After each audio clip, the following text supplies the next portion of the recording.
I'm Commander Shepard, and this is my favorite podcast on the Citadel.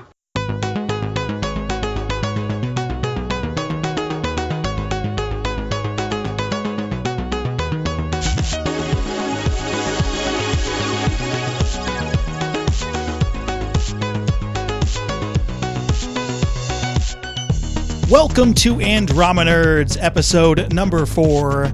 My name is Minius of Minius GC, and with me are my fellow co-hosts, Tucker from Mass Effect Follower. Hello, everyone. And the one and only BioFan. I like how I'm always one and only. Do you want something else? Well, I mean, Minius is the one introducing everyone, and he's alone, and I have a team. Oh, BioFan's such a cool sounding name. Well, thank you. Okay, I'll take that one and only then. Yeah. Now. Okay, yeah, I'm fine with it. Let's do it. Hey, we're missing somebody. What's going on? Hey. Yeah, we are missing Anima Gaming, for those of you who have noticed. Anima kind of decided on her own to leave the podcast, not because she wasn't enjoying it, she loved being on, but because it wasn't really related to her channel, and she wasn't really getting a lot of traffic to her channel with the podcast, so she decided to focus more on what she does on her channel anyway. And you should still go check her out because we're still friends with her. She's still a great addition to the first 3 episodes of our podcast, and she also is responsible for our awesome logo. So you should still go check out Anima if you haven't already. But for now, there will be still the 3 of us, and yeah. Yeah, definitely do still go and support her, because she is still an awesome person. I really appreciate her trying to give the show a shot, too, even though it's not quite in the wheelhouse of what she does. Oh, yeah. We had her on because she was just an awesome person, and she also kind of represented the less ear-to-the-ground, super-duper informed audience that kind of kept us 3 in check since we're so involved. So we thought that would be... randomly spout off facts like they're well known, even though maybe only a handful of people in the world know them. Yeah. Relatively. Yeah, so she was kind of our good kind of In contrast. leak number 3.2, this one guy said that one of the skin colors of the aliens is purple. Like, what are you talking about, man? I would actually like to take a bet on one of the aliens being purple. I would actually like to. All right, at some point we'll Go start a on. bet. We'll have to start a bet segment. Okay. We'll have a betting pool at the end of each video. Andromenerds posts weekly, Thursdays at 3 p.m. Pacific, 6 p.m. Eastern, 11 p.m. in the UK, midnight Friday across Europe, Friday mornings at 8 Australian Eastern, and 10 p.m. on the International Space Station. Or if you live in Texas like me, it's at 5 p.m. Central. Anyway, we're going to dive into topics and questions, but first let's start with today's main topic, which is which Milky Way aliens will be making an appearance in Mass Effect Andromeda. We're going to go over them one by one, but first of all, there are several sapient alien races confirmed at this point. I'm definitely going to say humans are confirmed. Humans are confirmed. Humans are very confirmed. Asari recently confirmed. Well, obviously they're confirmed, because we saw them in the video, in the E3 trailer. Krogan are confirmed. We've seen humans, we've seen Krogan, we've seen Solarian, and we've seen Asari, and we've seen something unknown. I believe the Krogan popped up like in 2014. They were in that first What BioWare is Up To trailer. There was a Krogan in that first initial well, it looked like a Krogan. Well, in the concept. Well, remember it like roared or something, like a dinosaur. Its general body shape was Krogan-y. It didn't really quite have the facial features yet, because I think they were still working on that, but it was definitely Krogan-esque. So we've had it this long. How weird would it be if they totally trolled us and there's this different race that looks exactly like the Krogan? I'd be very sad. I would cry. I love the That would Krogan. totally wreck it. What would they be called? Like the Krogan?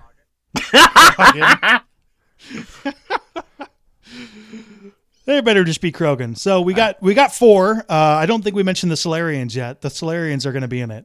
There was one on our ship typing away at some kind of typey thing panel, whatnot. Yeah, it's also in one of the screenshots released, which might be a better image. And then it's quite possible that to the left of the human in the center, I think it's a Krogan, but it also could be a Turian. I think it's too bulky to be a Turian. That's what I was thinking too, but it could. The waist is very slim. I didn't believe this at first, but the waist is very slim. The armor is very bulky, but who knows? It could be distorted by something. I've looked at it closer up and looked at like the back of a Krogan and the back of a Turian, and the hips are actually the Krogan It matches shape. the Krogan much better. It matches the Krogan, yeah. It may be a female Krogan, maybe. I'm still hoping for a female Krogan. Who knows? We haven't seen a female Krogan without the full on like clothing cover going on. Because Eve is like completely covered in clothing the entire. Eve wasn't like her role in her society wasn't in combat necessarily, so maybe this Krogan is special and she decided to put on battle armor and be a badass because that's what I would like to see. Yeah, we do know that before the Genophage, female Krogan were badass warriors. That's a thing. I mean, the Krogans remind me a lot of the Spartans from, Rome. Oh, I don't know. The Spartans or Greek are a little bit different. Greece. Yeah, Krogan are much more crazy. Well, I mean, like how the Spartans, even the women knew how to fight. That everybody was a fighter in the Spartan. I would culture. think Turians were a little bit more like Spartans. Yeah, I would think the Turians are more military organized versus the Krogan are just kind of barbaric, yeah, more anarchy, barbaric, violent kind of. I would say the Turians would be closer to the Spartans. So anyway, we have our humans, Krogan, Solarians, Asari, all confirmed for Mass Effect Andromeda. We're going to go over all the major Milky Way races one at a time and debate whether or not they're going to be in and how likely we think they are to be in. First of all, Turians, like we've been talking about. Are the Turians going to make it to Andromeda? I would be so surprised if they weren't. Like, it's pretty, like... I mean, it's a council race. They're going to be on the ship. The council races are probably all pretty safe, but they're the only non-council... Well, they're the only council race that hasn't been shown yet. But I think that will change pretty soon, because the Turians were one of the most popular races in the games. They were one of the most well-loved by fans, so I feel like Turians are pretty safe in terms of going to Andromeda. It's going to be a huge bummer if they're not there. A huge bummer. Yeah, well, I mean, 3 out of the 4 confirmed races are council races. So, well, actually, oh yeah, you're right. Sorry, we're counting humans as a council race. Yeah, and the Krogan are not a council race because I don't think they'd do very well in politics. Personally, we'll see. All right, so we think the Turians are... How about... This is probably the most interesting will this race join the Milky Way galaxy question. How about the Quarians? I think the Quarians will be on the ship, but not as like a squad mate, like because they'll be engineering. So here's one thing to talk about too is we're talking about races that are going in mass, and then maybe you could have like a scattered Quarian here that got caught on their pilgrimage in the wrong spot and got sent over, but they may not have a full-on, I don't know what to say, enclave heading out there. Yeah, they wouldn't have a ton of them, the thing is, because most of them were with the flotilla. I'd be a little surprised. So what we're thinking here is that the trip to Andromeda from the Milky Way, since all these races are ending up in a single cluster, in the Helios cluster, we're assuming it's a group effort, right? And they are pretty tech-oriented, so maybe they could help with construction of means to get to... construction and maintenance. Yeah. Theoretically, a Quarian ship or a small group of Quarian ships could split off and join the relocation effort. Theoretically, the writers could write something in pretty easily. Maybe not super logistically, but they could write something in pretty easily. Yeah, I don't think the Quarians heading to Andromeda makes a ton of sense, but I also think they're going to be there because people are going to flip out. They're going to want their Quarians. Quarians got way too popular to leave out, and you could easily write something to make it work. Well, I mean, just because they're popular does not mean that they're going to be in the game. Yeah. Yeah, that's why I don't have it as a lock. Because I'm thinking that because they weren't really... They were allowed on the Citadel, but they weren't allowed a lot of other places. So I'm wondering if they wouldn't have been included. If they would have been excluded. Yeah, because, that's the main concern. Because of the Geth thing.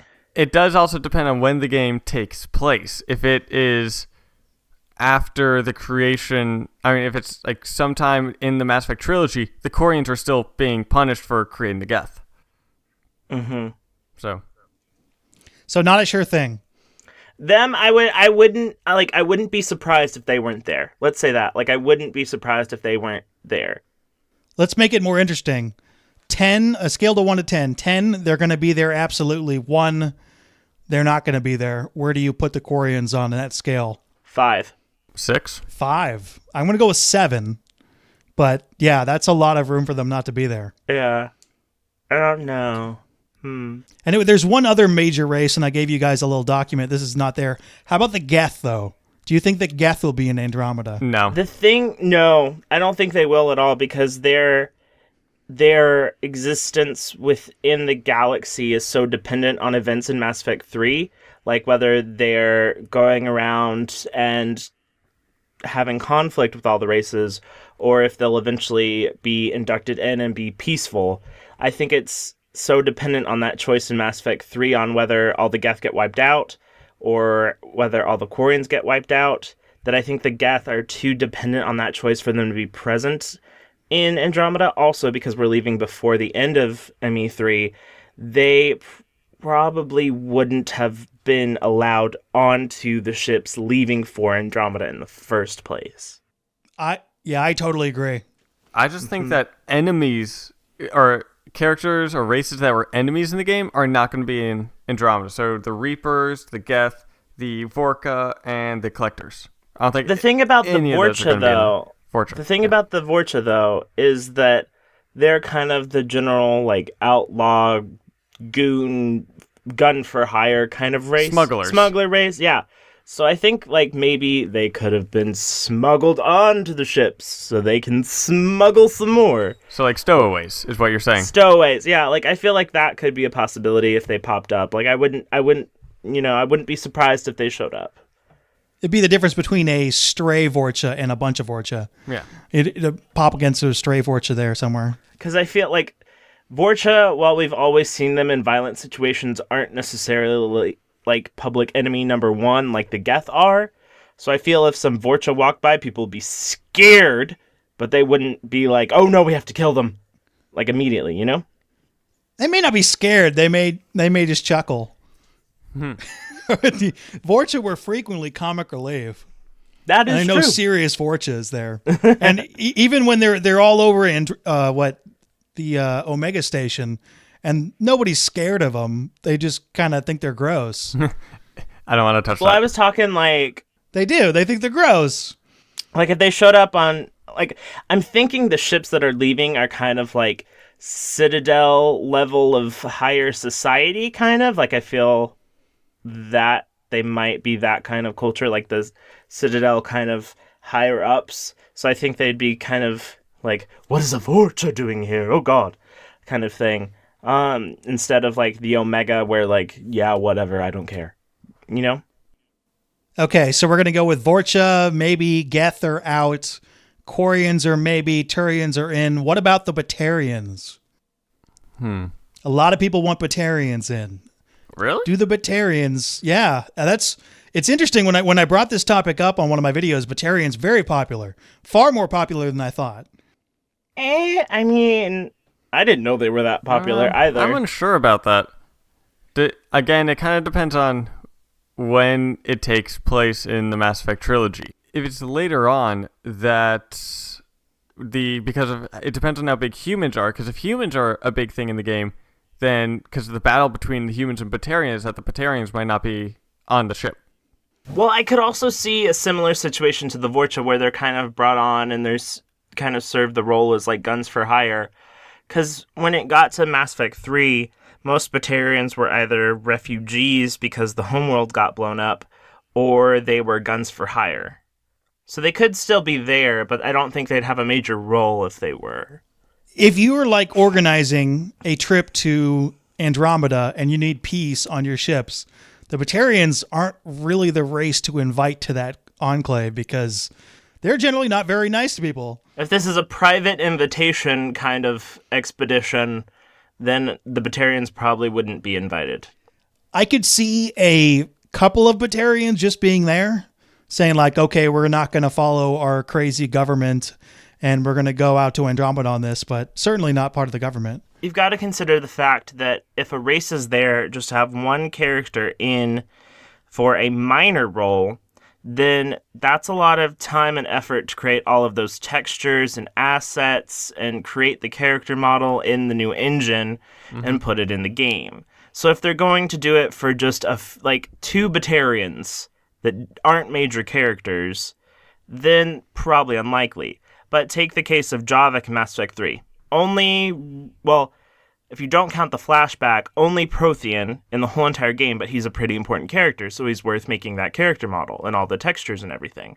But a Batarian, if they're not a major character and there's only a few of them and they're not a common enemy type, then probably not going to be in the game, I would say. Very good point. I think it's also possible to create, like, let's say you want to open up the possibility of a multiplayer character. Then it would make sense to go. Then it would make sense if they were just kind of there, but they had the ability to like fight. Then that would make sense. Yeah, and then you can bring them in that way. I'm gonna throw that character model creation thing at the Quarians as well, because if there's only like a few of them and they're not important, then creating their character model and the time and effort that would go into that would probably be too much for just like small minor background characters. All right. Another small, well, not as minor, but kind of in a second tier behind there's a big 7 races, which we've gone over already. Humans, Krogan, Solarian, Asari, Turians, Quarians, Geth. But what about the Drell? Drell also popular. As much as I would love to have the Drell in Andromeda, because Thane is absolutely awesome, there's too few of them to really have that. Yeah. I want more of them. I feel like we didn't get to see enough of them in Mass Effect, the trilogy.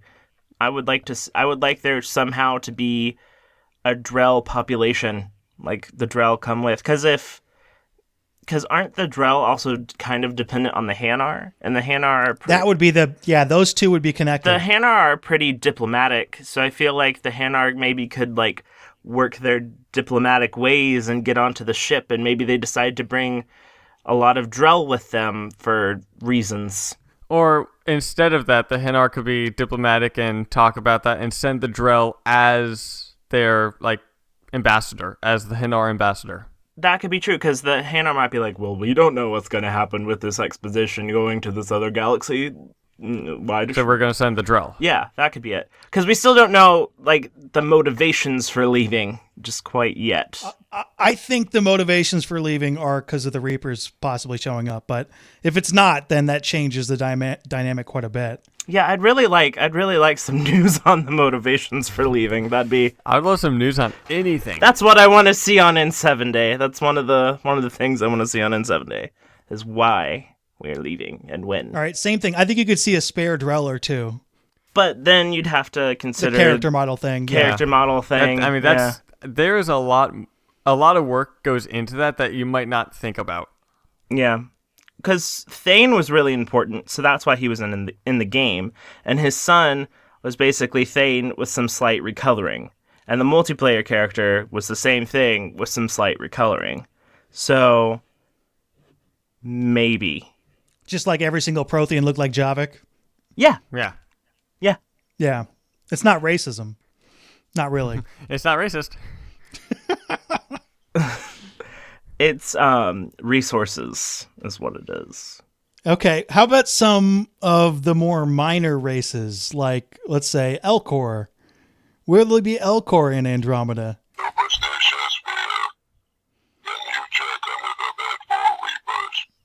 Please?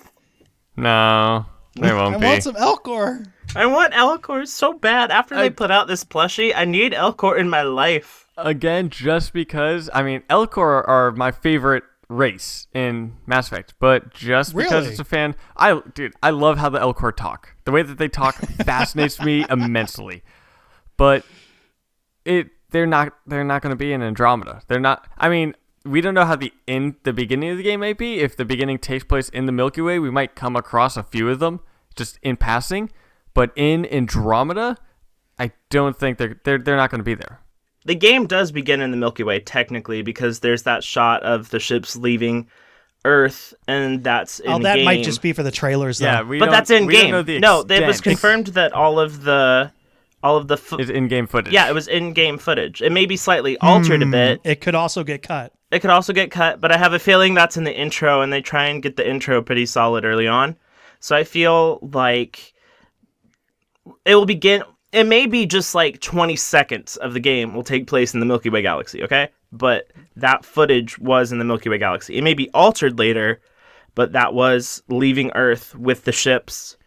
So yeah, like what BioFan was saying, we don't know the extent of it. It could be 20 seconds of just kind of that footage and then a voiceover, or it could be an entire or it could be your training mission, like your tutorial level. It could be that taking place on Milky Way galaxy. We don't know. I think it may be like how I personally think it will go down is kind of like that kind of shot, that kind of like leaving Earth with all the ships kind of thing. Some voiceover to explain why the ships are leaving, some kind of general background voiceover explanation.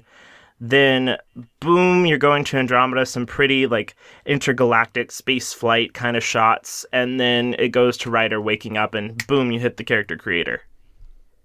Well, that's kind of how I think it will go. Wouldn't the character creator have to happen before she wakes up? No, but like, think about she wakes up, her head comes forward, and then character creator, and then immediately the scene begins. I guess. If it like fades in, like it's a fluid thing, not like your character sits up, talks or something, and boom, character creation. Yeah, similar to how in Mass Effect 2, like Shepard didn't wake up until after the character creator. So, like, Ryder could maybe open their eye. Ryder would open their eyes so you could edit, like, the eye color and things. But then, like, wouldn't start talking or moving around too much until after the character creator. So I feel like that scene we saw with Ryder in the trailer was kind of like the character creator was taken out of the middle, kind of, you know? What I do like, though, with the character creation in Mass Effect Trilogy is you can go like male Shepard, female Shepard, then male Shepard again. Like, you know, his gender never really got specified in the history books. Oh, really? You can carry that over like that? Well, I mean, if from my perspective, it feels like the Mass Effect Trilogy was a story being told, kind of like a King Arthur story, all because of the Star Child at the end of Mass Effect 3. To me, it felt like it was this person. The child in general, that like ending child, because the child can differ in certain conditions. Yeah, but to me, it feels like it's a father telling his son a story of long, long time ago. Like if your parents ever told you the story of King Arthur or something like that. But I just like how you could change the gender. It's like, you know, his gender was never specified in history books, but... Yeah, interesting. And I also feel like that is a big thing of the choice in the game is that you're kind of choosing how the story is going. Kind of like if you're telling... I don't think they meant to do that, though. That seemed like something that they added. Yeah, I don't think that was intention. And I'm pretty sure I'm wrong, and I can't wait to read the comments about how stupid I am. But to me, that is the explanation to me of Star Child, is the entire Mass Effect trilogy is a father telling a son there's the story of this amazing person in the past, which is also explains why Shepard is at all of these key events instead of a coincidence because you're in the galaxy. You're a hero being told a story. In my own personal interpretation of this, I completely ignore that scene. Oh, okay. Yeah, completely ignore that. Yeah. I'm going to throw this out here because I know if I don't, the comment section's just going to be this and nothing else. But I'm pretty confident that scene at the end did not take place in Andromeda because they wouldn't have known how the Shepard thing ended, maybe. I don't know. I'm just going to say don't count on it. Also, if you decide to deny all the endings or try to shoot the little Reaper child in the face, then the Reapers kill everybody in that cycle, and the Star Child is an alien talking to an alien parent. The dolphin people. The dolphin people. The dolphin people. So they're like, oh, that's the history of the Shepard, and the Shepard went through all this, and now we finally beat them in the next cycle. This was the story of Shepard. He did some amazing things in the first few bits, but then he really up at the end. Yep. He's like, no, I'm just gonna let everyone die. It's cool. But going back to the Elcor. One more thing though. When I originally played Mass Effect 3, when I actually got around to playing Mass Effect 3, just because how busy and kind of late to the game I was, I got to Mass Effect 3 after the extended ending took place, and where shooting the Star Child was an option. I was very curious. I'm like, can I shoot him? And I shot him. This whole ending happened. I'm like, whoops. That's funny. Reload. That was my favorite ending. Oh, reload. It was so out of nowhere. The child gets so mad that you shot at him that he kills everyone in the galaxy. It's like a kid. It's like a level 10 temper tantrum. Yeah, level 10. I would like 15 out of 10.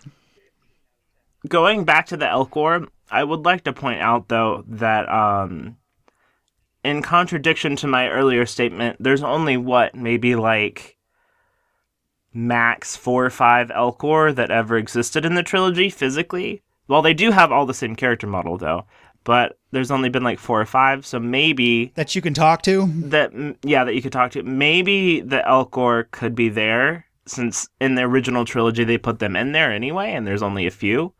Which kind of contradicts my earlier idea of the whole building the character model Though thing. if you're building an expedition to Andromeda, are they actually useful to bring? They can.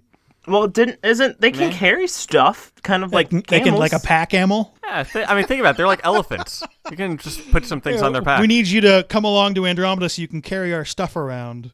They let them be all over the Citadel for let them reasons. That was the Asari. So they're the Elcor are located.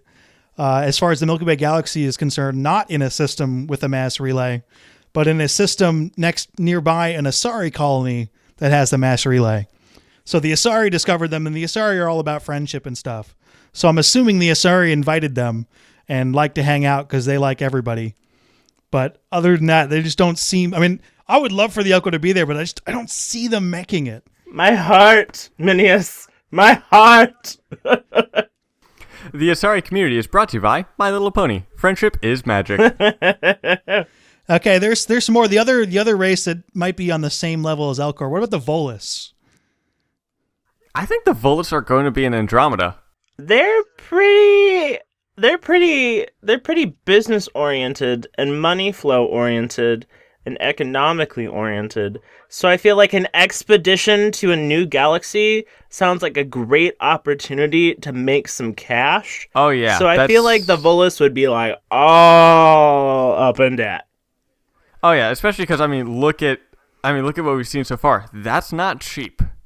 Yeah, that does not look inexpensive. So the Volus bring something, which is important. Yeah, they bring knowledge of economics, economy. Yeah, economics. Yeah. I'm not like 100% like they're in it, but I feel like of more confidence that the Volus will be in it rather than the Drell, Patarians, or even the Quarians. I think that the Volus have a higher chance. Yeah, I feel more confident about the Volus than I do the Quarians. Interesting. Mm-hmm. I'm not so sure about that, but there is also the one thing that they share with the Quarians is they got to wear exosuits all the time. So unless they bring their own Volus ship with their own atmosphere, everybody's got to be in an exosuit, and that can get tough. Well, I imagine a lot of people are going to be wearing some form of exosuit. I think anytime anyone leaves, well, maybe not anytime, but I feel like there's going to be a lot more exosuits than there were in the trilogy.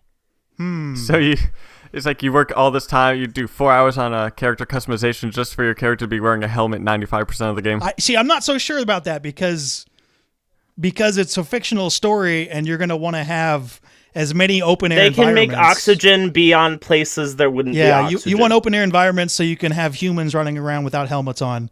And if humans can run around without helmets on, then the Krogan, the Solarians, the Asari, the Turians, the Batarians, the Drell, Elcor, all them don't have to have suits on. So, all right, I got a bit of a question here that I don't know if you guys know the answer to, but because we do know how all of these alien races speak English because of the I forgot what it's called, but communication chip. Yeah, the communication chip. But I'm very amazed that all of them breathe the same amount of oxygen. Do they? For them to all walk. Well, I mean, think about it. The Asari, the Krogan, Turians, they're all walking around on the Citadel without some different form of like. Is there something of that? Because so to jump in here, if you go to a higher altitude environment, there's less oxygen versus at sea level. So as long as they're within a range, so the Citadel, say, pumped out, I guess, like, let's just say a level 8.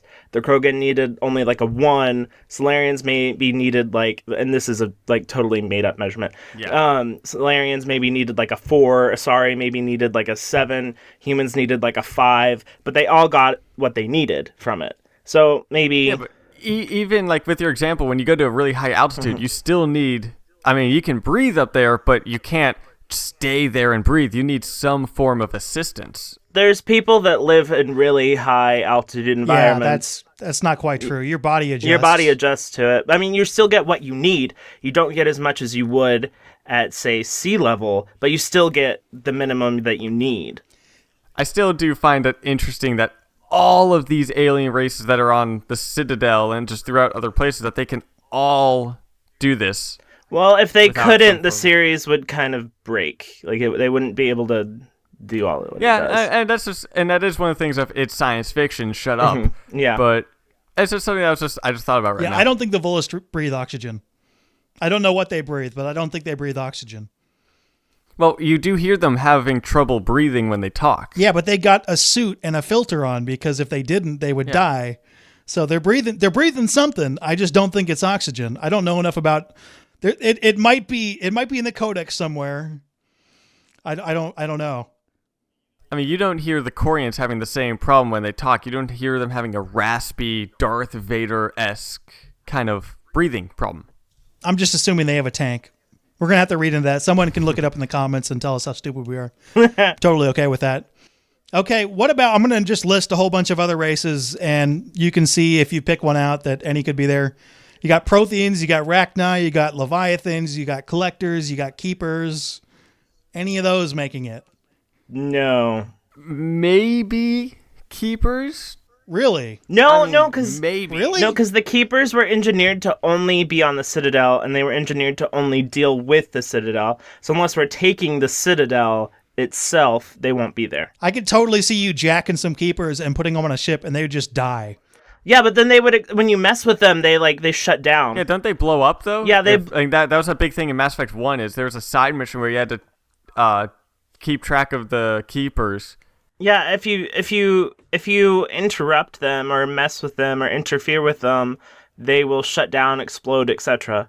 But I'm just kind of thinking that maybe we create, like, you know, like we're using the word we used a lot during the last podcast, synthesize something similar to the Keepers, kind of like a clone or something like that. You could genetically re-engineer them, maybe? So that would be like that's what I'm a thinking. side race or like Keeper's cousins or something like that. Keeper 2.0? I mean, obviously, you're not going to have like a Keeper squad mate or some sexy time with one of them, but just imagining kind of maybe them working on it, Well, I mean, we got all these other races that are pretty capable. I don't know. Well, and also think about, do we know what the Keepers... I mean, how much does it take to upkeep a Keeper? Like, Corians and stuff, they have to eat, they have a place to sleep, stuff like that. What do the Keepers... Do they eat? Do they... Yeah, they We do not know these things. There's actually like the underbelly of all the wards. They have a bunch of like protein generators and stuff, and they eat that. Or at least I believe they eat that, but there's a lot of like organic tissue going in, so they take care of themselves, but they are very tied to the Citadel. I don't think you could pull them off of it at all. No, I don't think you could. Because I'm just thinking, like, you know, sure you can have a Corian there, but you have to feed it and stuff like that. And that same amount of power of feeding that one Corian might be able to go into feeding 15 or 20 Keepers. I think you're going a little too deep into it. I don't think that's going to be a story consideration.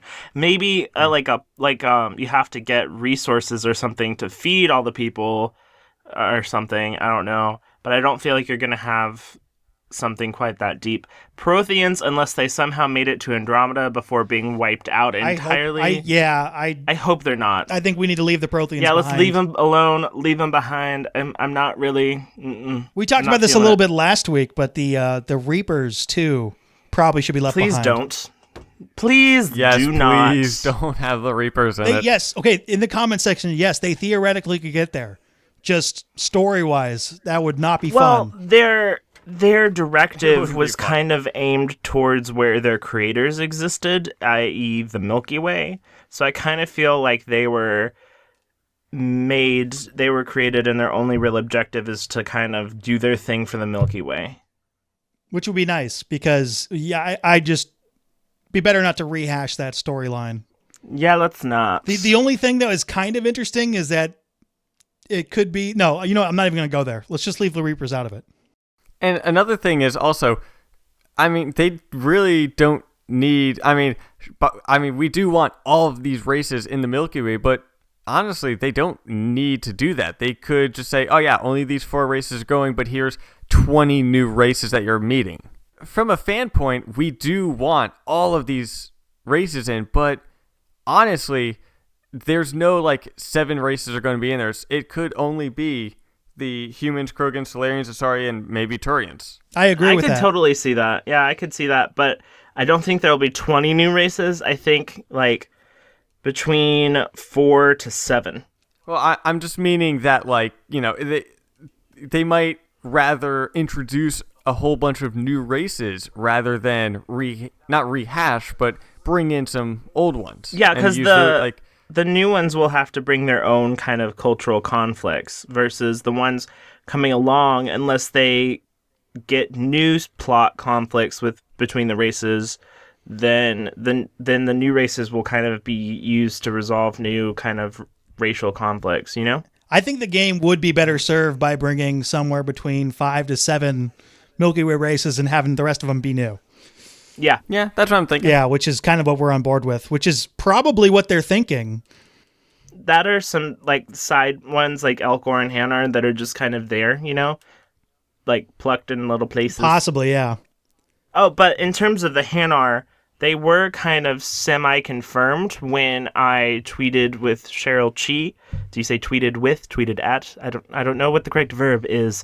But I tweeted at Cheryl Chi when she tweeted that, oh, Hanar humor is really funny, or something like that. And I was like, is that, something to do with the game, or is that just kind of general office humor?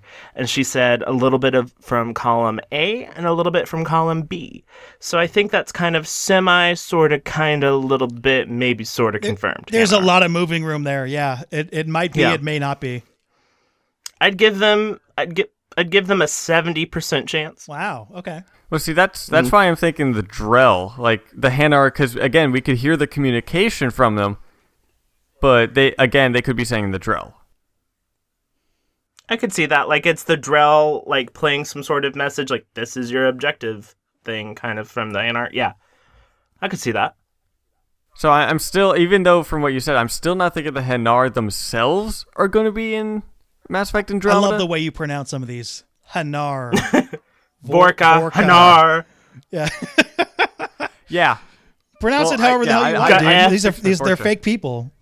Dr. L. Dude, do you know what was a lot of fun? Pronouncing the old alien races. Oh, that yeah. was fun. Someone corrected me on one of them. I don't know how you actually know how they're pronounced. It's do you not remember this one time this one person said it all the way in this one side mission in Mass Effect 2? It's no, I do not. Dr. L. Get it? Dr. L. Ha. No. There's one race that we haven't mentioned that's a sentient alien race, and that's the Yogg. What about the Yogg? The Shadow Broker race. No. They were only mentioned they were only really in the Shadow Broker DLC and then in the Solarian mission on Mass Effect 3. I don't see why you would bring Yogg with you if they want to kill everybody. Yeah, I don't see the point of bringing Yogg unless it's some very rich person's pet. Yeah, I just dude, they're just going to kill everybody. That would be pretty cool, though. A rich person's pet. Well, the only person that we know of to have a pet was the original Shadow Broker, and the Shadow Broker got killed by that pet. So let's just not bring them. Yeah. Doesn't make any sense. Okay, so those are all the sentient races that we've gone over. Probably, like we said, somewhere between 5 to 7. That might be all that makes it, even though there are 21 races. Or 20, I believe, total. So, Tucker, you wanted to talk a little bit about a potential Mass Effect movie? Yeah, and I know that you guys have seen the Mass Effect movie Paragon Lost, but I was just wondering, okay, so a live-action Mass Effect movie, let's say it's confirmed. When do you want it to take place? And do you want any main characters from the games coming in? Do you want characters maybe from a side mission that you may have heard from to be in it? Or do you want it to be a completely brand new story? Completely brand new story. Yeah, that would be the only way I would be on board with it. So you don't want it to be maybe about the Turian and human, the first conflict? Sure. I would be all right with that, so long as it was like totally new characters. Yeah, just don't bring anybody into it. I just think, I would actually actively not be excited for a Mass Effect movie. Like Paramount is going to make a Mass Effect movie. And why? I don't want to see that. Yeah, if it's based on the trilogy, or say even if it's about Liara or Tali or Garrus or any of those people, I wouldn't be excited about it because we already really know about those characters. Yeah, I wouldn't really. I would watch it because I'm BioFan. I kind of have to, but I wouldn't be excited about watching it, you know. But I would say at this point they would probably make a movie related to Andromeda.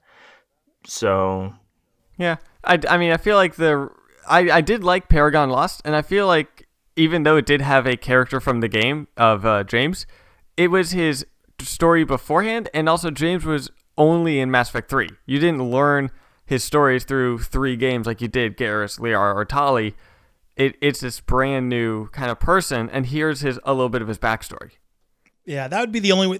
Can you name here? I can name all of the good video game movies in history. Ready? I named them all. There are no good video game movies. You didn't like there Doom? really aren't. They're all terrible. Sorry, they're all terrible. Yeah, I'd agree. Yeah, there has not been a single good one. They've all been awful, and it just you don't need to make them. You don't need to do it. Well, wasn't the Warcraft movie? I've heard that was pretty good. No. Okay. What about that Assassin's Creed one they're making with Michael Fassbender? Hasn't come out yet, but also no, it's not going to be good. Okay, what about the first Halo movie, Forward Unto Dawn? That wasn't released in theaters, no, though, it was right? released online, but it's a live action. It still movie. counts as a movie, though. So there's been a couple online things that have actually been kind of interesting. Wait. But Dawn of the Seeker. Dawn of the what? Dawn of the Seeker for Dragon Age. Yeah, also not thematic. Are we talking about like a cinematic release by a big studio? Because that's kind of what I'm talking about. I think we're just talking movie in general, just any kind of movie. I'm talking movies. Okay, here. so like I could totally handle a direct to video or online type thing, but if it's made by a major studio, no, I don't want to see it. I do not want to see it. Well, was Paragon Lost in theaters? No. It wasn't. Not big time. It was in select theaters. Was it actually? Okay. Yeah. Well, not like nationwide. Not nationwide every theater kind of thing. James McAvoy is Commander Shepard. Here, I'm double checking because I could have sworn that I read that it had a very limited theatrical release, which might mean like two theaters. Yeah, a few select theaters and whatnot. Okay. Yeah, I think if you're going to do that, brand new characters, pick a storyline or pick a historical point in the Mass Effect trilogy, do it then. That'd be the only way I'd be on board with it. The release for Mass Effect Paragon Lost was in November 29th, 2012 of a limited theatrical release, and then was later released on December 14th, 2012 as a digital release. So maybe two theaters. It did have some theatrical release, but to be fair, so does other things like Red vs. Blue. They have a very, very few theatrical release, as in like 2 theaters, but that still counts. Theatrical release. Still counts theatrical release. Okay. There's one more thing I wanted to get to, and these podcasts are on a little bit of a delay because we need to go through and do all the production behind it. But did you guys see the news about the latest exoplanet discovery? No. Really? I'll just get into it. So pretty much on the star that is closest to us in the universe, that is not the sun. They discovered an Earth-like planet. I remember hearing about something like this, like 4 or 5 months ago. No. This is very, very recent. They discover so these is planets another all one? the time. I mean, and I say Earth-like, that's a total guess. As far as its size, so there's a couple things that you need theoretically for a planet to support life. You need to be like obviously a certain size and stuff, but it's generally a certain distance away from the sun. But this planet that is discovered is in the, quote, Goldilocks zone of the nearest star. It's about 1.3 Earth masses, could be rocky, could have water on it. And it's literally the closest star to us. How many light years is that? 4.6. So that's the point where you're like, that is actually within our technological range. They're working on some new technology called solar sail technology. Some people who are listening to this know a lot more about it than I do, so I'm going to try not to sound like a complete idiot. But in essence, it's you put up a sail like you would on a sailboat, except the sail catches solar wind, and then the solar wind drives it in one way. And it actually works better with when you hit it with lasers instead. But theoretically, those things... How fast can it go? A tenth of the speed of light. Okay, so we could be there in 46 years. Yeah. So Okay. it's quite possible that if we want to and fund that stuff, you could actually get a probe out there in our lifetime and check out this planet and see if there's stuff there. That is so cool. I like it. That Let's would do be- it. That's cool. I'm going to be That's pretty cool that that's in our lifetime. I just That's something to totally think about. geeked out the other day. Totally geeked out. If they were to do it today, I would be like a 60-something-year-old man going, I remember when they launched that solar sail thing. Why? Have you never heard a 60-year-old man talk? What was that? That's like a 90-year... What is wrong? Were you... My God, man. Were you a coal miner? Solar sail technology, we haven't actually gotten it to work yet.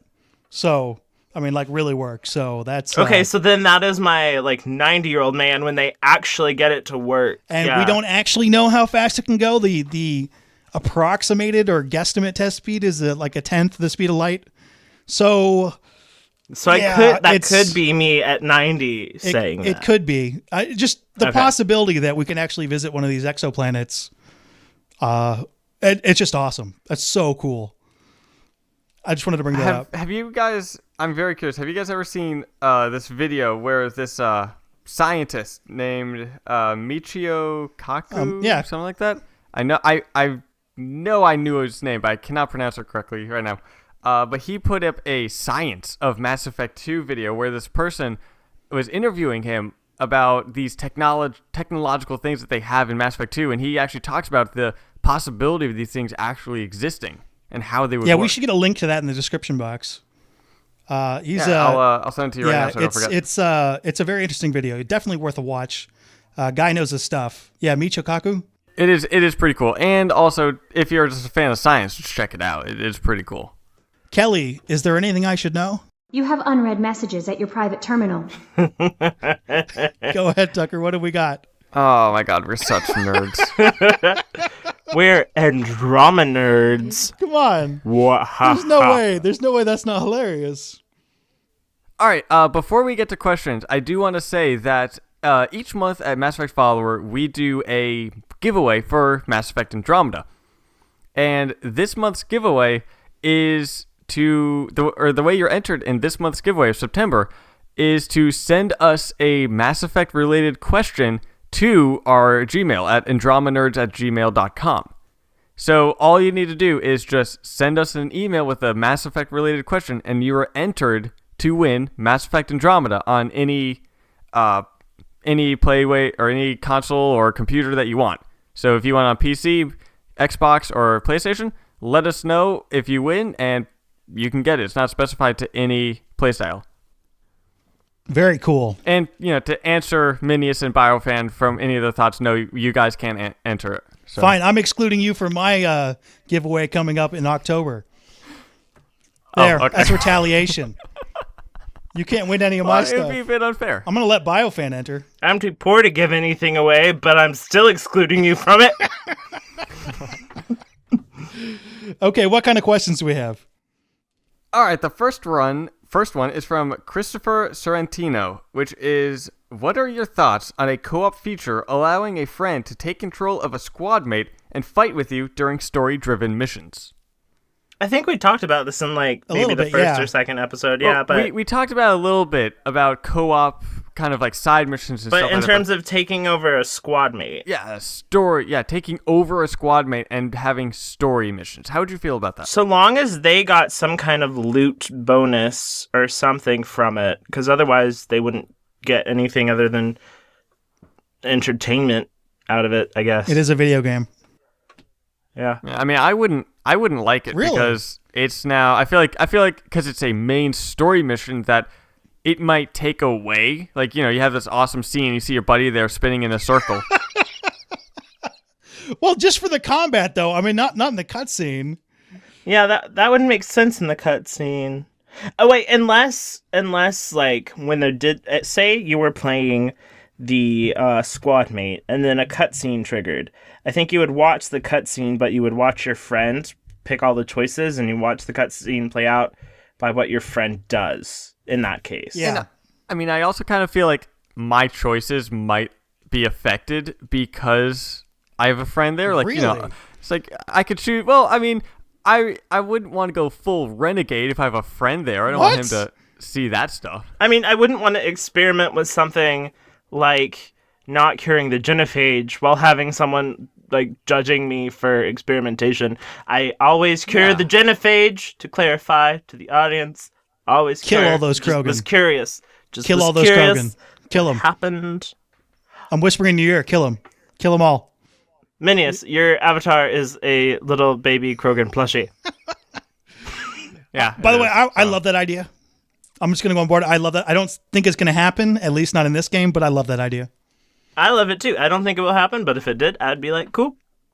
I would still much prefer co-op being like if you load up co-op, story missions are out, but you can still do any side mission that you want to do. They're going to have those little side missions that you can bring people in for sure. I mean, that's what I would like, but I would like the main story missions to not happen. Especially because, you could be in a scene that if your friend's playing, you could be at like the end mission and your friend not know. Yeah, like there'd be potential to spoil the experience for your friends. Yeah. And although it is if you're inviting your friend, it's kind of a trust thing that you're telling them, but you might not know that they're not as far ahead and now you spoiled something. I think you can take care of that with verbal communication. And I also kind of feel that the story missions are very focused on the player, not the player and maybe another friend or two. Especially think about if, say, like... Okay, I'm going to use a DA2. Okay, I'm going to... It could do the route of Dead Space 3. Well, I was going to say, like, consider something where the squad mate is central to the story and the squad mate may not survive or may not stay with you dependent on actions in that part of the story. That would mess up that whole thing. Like, take, for example, Isabella in Dragon Age 2. If you were playing as Isabella with your friend playing as Hawk, then at that certain point in the game, she would leave. Would make that complicated. Or what about the Vermeer choice? Or the Vermeer choice. Although in that choice, none of them were on your squad in that mission. I mean, yeah, but if you have one person that he's playing as... Well, no, they wouldn't be. Caden They couldn't be on your squad for that mission. Literally blacked out. You cannot choose them. I'd like it to work, but I'd like it to work. I'll just put it at that. I don't see it happening, but. All right, another question here is from Diana Davis, which is, do you think that Cerberus will be in Mass Effect Andromeda? I hope not. Yeah. I mean, I think that they might be, like a few sneaky people undercover as Cerberus agents. I might have a video out on this by the time we go there, but I would prefer to see Cerberus left behind, and if it is Cerberus, it's probably a Cerberus splinter organization. Because Cerberus is very much the elusive man, but not everybody in Cerberus agreed with the elusive man, what he was doing. So they might form off and get their own organization going that has many things in common with Cerberus, but not actually Cerberus. Yeah, I could see that because technically, as the elusive man says, Cerberus is an idea. So maybe it's something similar to Cerberus, but with a different name, different color scheme, different agenda. The different name. I would love if the other name is like Cerbrek. They might just call it. So I think what is it? I want to say it's Oleg Petrovsky, but I can't remember the general's name in the Omega DLC. You guys, can you remember that offhand? Or are we all going to look bad? I'm going to Google it so we look less bad. Okay. Anyway, he in the comics, he's talking with the Elusive Man and questioning his motives. And obviously he is not in the inner circle of what's going on, but he still considers himself a Cerberus guy. So he could potentially, someone like him could have their own organization that has their ideals based in the original Cerberus ideals, but aren't doing crazy Cerberus stuff or the same kind of crazy Cerberus stuff like serving the Reapers, which is what they ended up doing. Spoilers for Mass Effect. It is indeed Oleg Petrovsky. It is Oleg Petrovsky. All right. It is General Oleg Petrovsky. Points to Minius. Some of that. Yeah, I like that character in particular. Some of the comic, he's in some of the comics in the Omega Takeover comics. He doesn't really see eye to eye with the Elusive Man, but is a Cerberist idealist generally. Just doesn't do the kind of shit that the Elusive Man does. All right, the next question is from Mistress Piotessa, which is a classic one. Who were your favorite romances? Caden. I never got into Definitely the romances too much. So, what, Liara, Tally. I never really got super attached to any of the romances myself. Caden's my favorite, and then I tried the other ones just to see what they were like. I really like Tally's. Tally's is cute. Jax is fun. I think those are my top 3. I was Liara, definitely. Throughout almost every single one of my playthroughs, it's Liara. And Mass Effect 2, I think I tried different romances of Jack and Tali and Miranda. But I definitely want to put in that the writers of Mass Effect Follower, Elwyn, his is Garrus, and Dan is Tali. Everybody likes Garrus's, apparently. I always have my imagination will go off and I'll romance Gianna Parasini, who makes cameos in 2 of them. I think she's super hot. That would be my romance. I did romance Kelly in Mass Effect 2. I don't know if you guys did that, but that romance came out of nowhere. Kelly. You're like, oh, whoa, I didn't realize that happened. Yeah, that romance was something else. It escalated very quickly. I was like, Kelly's like, I have something that is not really ship approval or something like that. Meet me upstairs. I'm like, all right, let's see what this is. I go upstairs, like, oh dear God.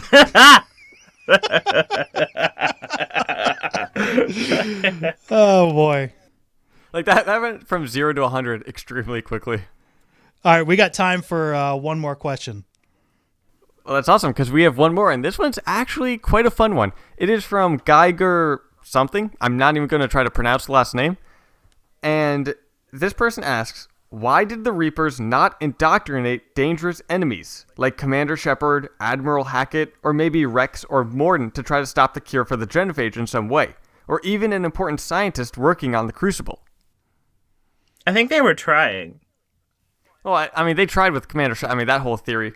But why not Admiral Hackett or Rex or Mordin? I think it's an access issue. Or someone working on the Crucible. They didn't really have access to everybody. So... Yeah, they didn't have access to everybody, and if you think about it, I don't think they were bothered. I think they were just like, we're strong enough, we're just gonna come in and kill and everything. Like, we don't really need to indoctrinate. Indoctrination is tough because I don't believe that everybody in Mass Effect agrees on how that happens.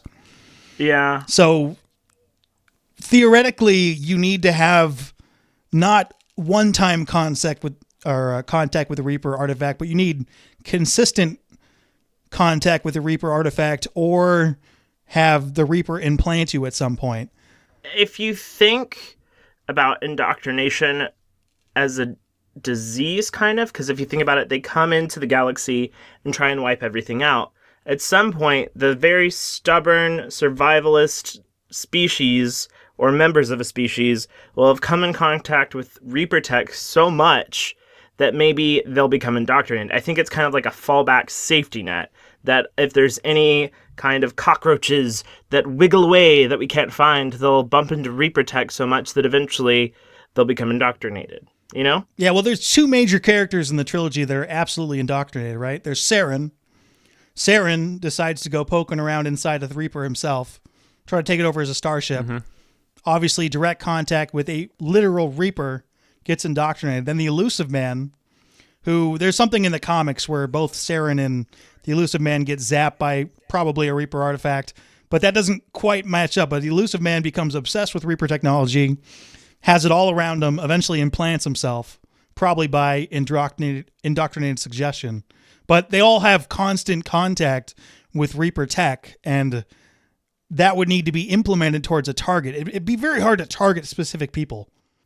I guess that's true. I mean, I just think that that's kind of a fun question of like, why did they not try to target them? I don't know how you would do. I mean, at that point, they'd be aware of what's going on, so they'd be looking out for that potentially. But yeah, if you could just like pick someone at random and send like a robot into their brain, they totally should have gone after those people. But I'm not sure it works like that.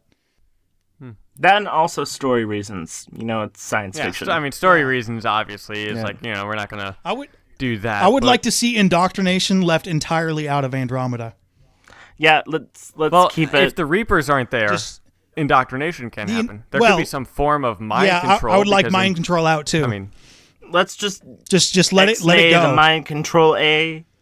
It's let the characters be the characters. I know it can be neat when a character technically turns on you, but I believe that's been done to death in Mass Effect, so there's no real reason to bring it.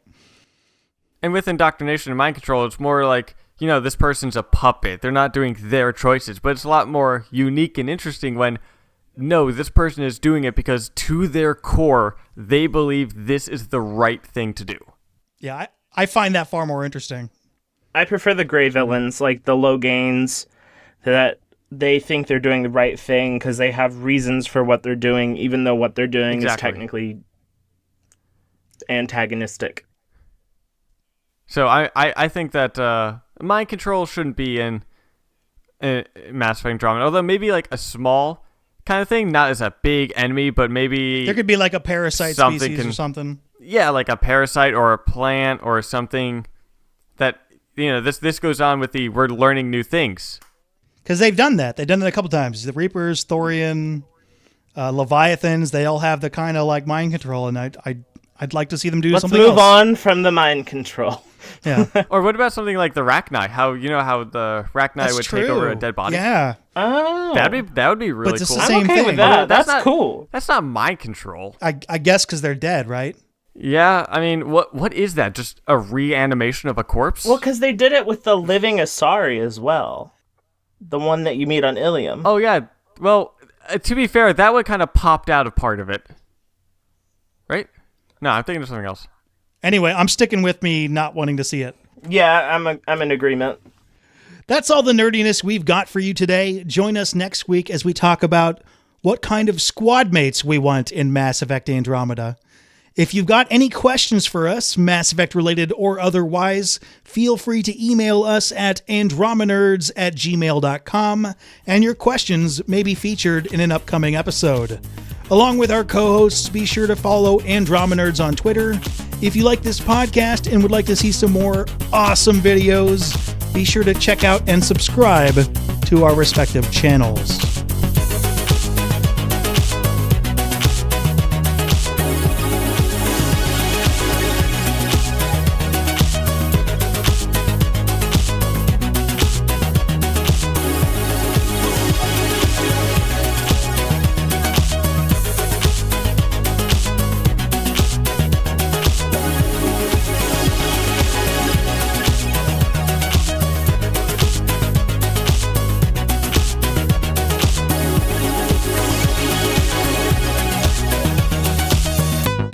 I'm not done yet. Oh, he's not.